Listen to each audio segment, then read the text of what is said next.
Hello, how are you doing today? I hope you're having a wonderful day. Now, if you've been thinking about and dreaming about packing up and starting in a fresh, brand new state, but the thought of buying a house from hundreds of miles away feels a little bit intimidating, you're not alone.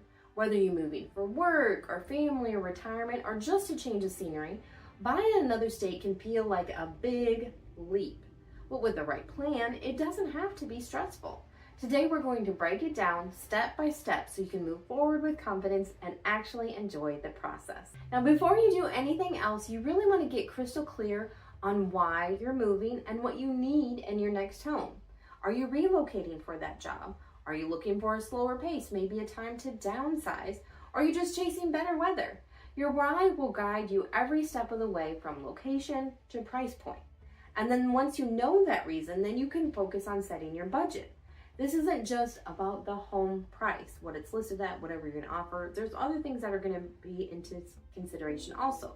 Property taxes, homeowners insurance, the change of cost of living when you go out of state, even when you're going for the traveling trips to do your house hunting if you're able to do that. So you definitely want to get crystal clear on your numbers once you figured out your why. You want to do that early on so it keeps you focused on homes that really fit your why and your budget. Because once you find one that you think you really love, it's going to be easy to go outside the budget, or it may be even easy to go a little bit farther than you plan to go.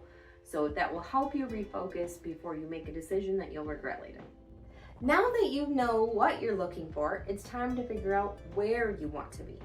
It's important that you do research the cities and neighborhoods that you're considering. Make sure that they fit your lifestyle and priorities. Because if you're transferring for a job, you're going to want to think about the commute. If you've got kids that are still in school, you're going to want to find out what schools go with what neighborhoods. And you're also going to think about amenities because there's going to be things that you want to do on the weekend. And even that climate, is it the warmer weather that you're thinking about? Now, in our area with schools, there is open enrollment, but it can still make it easier if the buses actually come to your area. So you're still going to want to consider what homes are most convenient to your home, even if it's not the only school that you can go to. There's tons of online tools that you can use when you're doing this search from out of state. Like one of the really great ones is Google Street View. And I'm not saying it's completely up to date, but you can, in most places, some places are not discovered yet, but in most places you can walk down the road on Google Earth and see how many houses are next door, maybe if there's a pool nearby, and give you an idea of what's going on. See, you can even do elevation on Google Earth and see if there's too much of a slope to a property, because we've definitely had people here that I've shown houses to and the driveway's too steep. So you definitely want to take advantage of those. There's also local Facebook groups that you can often ask questions about the area or the schools or the amenities available. And there's even YouTube videos about the area that you can get a feel for the community before you even visit. So this research will help you narrow down your search and help you save time later, because if that area that you're looking at isn't checking a lot of the boxes, then you probably haven't found the right one. Buying in another state really means that your agent, your real estate agent, is your eyes and ears on the ground. So it is important that you find someone who knows the market well, has experience working with relocation buyers, and is comfortable doing video tours and virtual walkthroughs. Now, this agent can also recommend people for you to work with throughout the process once you get started and you find a home that you want. Whether it's lenders or inspectors or title companies who know how to work with out-of-state clients. Having a strong local team means fewer surprises and a much smoother transaction. Now, personally, I do a lot of video tours. Obviously I'm on YouTube, so I do things that I talk about, but I also do tours of the community amenities. I also do virtual tours for out-of-state buyers. In fact, I just did one this week for a couple that's coming from Indiana. So I can do walkthroughs of the property. I always encourage you to visit the property in person, even if I'm just doing the virtual walkthrough for the first time through. Maybe you'll be able to come for the inspection. Maybe you can do the final walkthrough.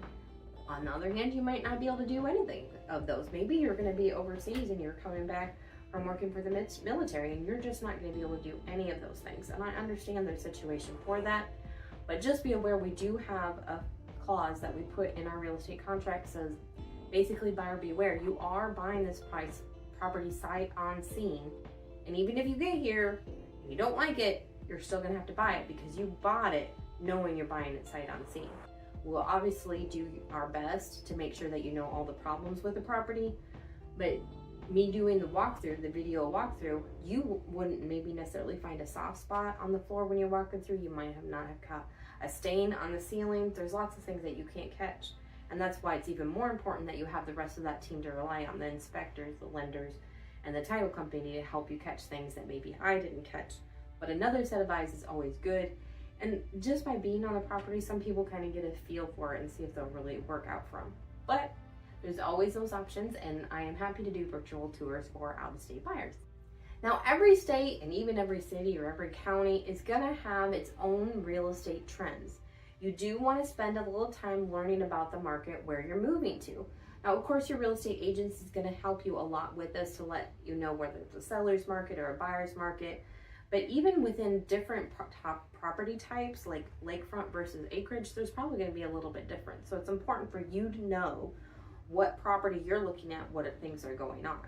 So are homes selling quickly? Are there bidding wars common? How long are things staying on the market? How long does it take for a property to close? So that you know as you're going through the buying process how much time you need to plan if like your lease is ending where you're at and you're moving out of state. So all of that helps you just understand better so that you're more prepared to make an offer. It will help you make a competitive offer too and avoid any disappointment. Because if you're in a market where it's a seller's market and they get multiple offers on that first day, you definitely want to be somebody that's getting notifications of price changes and new things on the market, whether from your real estate agent or you sign up from notifications from other websites like Zillow and Realtor.com, so that if something hits the market, you're ready to jump on it.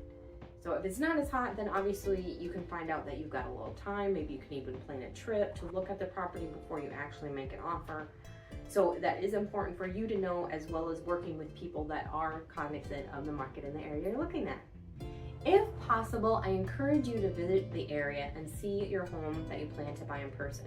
This also gives you a chance to see the area amenities, see how actually far things are away from the property you're at, whether it's shopping or schools or emergency services. It is important, of course, for you to work with your agent to line up any showings that you want to look at. They can prioritize, your top ones, or maybe just location and see which one is going to make the most sense to go look at first, second, and third. But you may have some certain neighborhoods that you want to prioritize. You may want to be prioritizing waterfront, maybe the one with the most acreage. But it helps you maybe kind of group stuff together. I encourage you also, as long as we have permission from the seller, to take videos and photos, especially notes after each showing, because once you start seeing 2, 3, 4 houses in a day, you are not going to remember that first house that you saw. I may, because I'm used to seeing house after house after house, and I'm not the one that's deciding which one I'm going to live in. There'll be certain pieces that I can remember plus whatever details are online. But I always try to remember to give you a brochure of the property that you're looking at so that you can write down notes as soon as you leave the property, maybe what your favorite part of it was, what the worst part was, maybe just give it a rating, maybe just a note, whatever, just to make sure that as you go through the process that you're aware of where you're in your mind's eye, where you're thinking that this is a possibility or it didn't even make the list. Now, of course, like I said, if travel is an option, you want to lean on those virtual tours. Not only do I do live virtual tours on video, I can do it with you, or I can record it and send it to you. There's also 3D walkthroughs. For example, on some of my new listings, I have where you can, it's almost like you're there. Like you can stand there and it'll do basically a 360 view of each room. You can do those. There's lots of 3D floor plans. So it really does give you a good view of the property inside, maybe not so much outside. So just be aware of all the tools available to you. Many buyers are able to successfully purchase homes without seeing them in person first. But that is, again, why in the very beginning that you want to make sure that you have someone on your side that you really trust. So that may be your most important step in finding an agent that you really trust to help you get through this whole process, especially if you're not going to be there to do any of it in person. So have you moved out of state before? What made your move easier? Or what do you wish you would have done different? Let me know in the comments below, and I will use your questions on my future videos. Now, when you find the right home, your agent will help you write a competitive offer based on local market conditions. Like you said, if it's a seller's market or a buyer's market, you're going to want to, as a seller's market, you're probably going to want to be offering full price and not ask for a bunch of favors. Where if it's a buyer's market, you can probably negotiate a little bit, ask for a few extra things, maybe some closing costs paid for you. But you definitely don't want to skip an inspection. Even if you do see the home, I highly encourage inspection, because when you go to look at a home, you're not crawling in the attic, you're not getting in the crawl space, you're not checking all the plugs to make sure they're working. You may not even turn on the water to see if it's working. So this is going to give you as much as you can get behind the wall view of things that are actually working at the system. And those inspectors, I mean, I've seen some of them there be 8 hours all day just on one house, just to make sure they get all roof to floor to crawl space and everything in between, and make sure everything's working. And they give very detailed reports, photos, often videos in the reports, so that you can review everything remotely in your report. They'll email it to you. Lots of times they'll email it to you the same day as the inspection, and then they're open for questions. You can call and be like, I don't, where is this? What were you doing? What do you mean I need a new breaker or the wire's undersized? They are very helpful to walk you through it all. So it is a very crucial step, and it can definitely help you avoid unpleasant surprises on closing day when you do that walkthrough, or after closing when now you have to maintain the house. Now, once you're under contract, you do want to make sure that you book your movers early on and start arranging utilities at your new property. Because lots of times the seller will close the utilities off the day of closing, and if that happens to be on a Friday, you might have to go a weekend without utilities if you don't call ahead of time. You want to make sure that you're covered both water, electric, and most of the time insurance is covered with your lender. But if you're buying cash, you also want to make sure that you have insurance effective the day of closing. Now, usually we're going to do a final walkthrough on closing day, or maybe the day before. That's going to be your preference. You don't have to do it.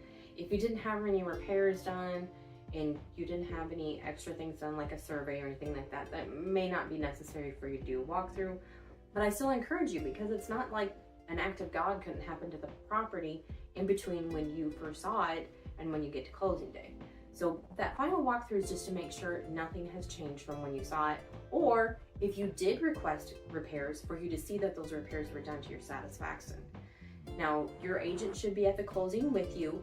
If you can't be there in person, the agent is still going to look through the documents and make sure that they're up to according to the contract that you agree to with the seller, so that you are actually getting everything that you agreed to. You're getting all the credits that you agreed to, the price that you asked for, and everything's paid for, like the survey and the appraisal and everything like that. So there's nothing, and taxes, and nothing that's going to come up after closing that's going to cause a problem for you. Now, if you can't do that final walkthrough, and make sure nothing has changed, again, that can be done by video.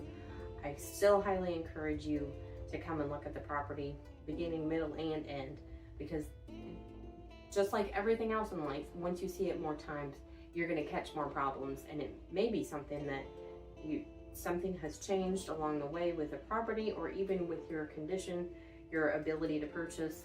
So that's why the walkthrough is there, to make sure that everything is still on track.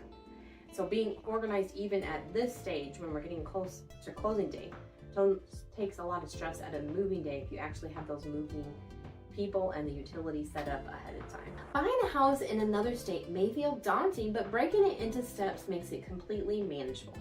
Get clear on why you're moving, find the right team, use technology to your advantage, and stay organized from offer to closing.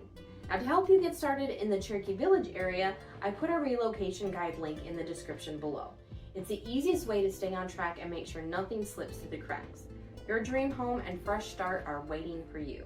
Thanks for watching, and make sure to check out our live video next week on Friday at 3:30. Have a blessed day.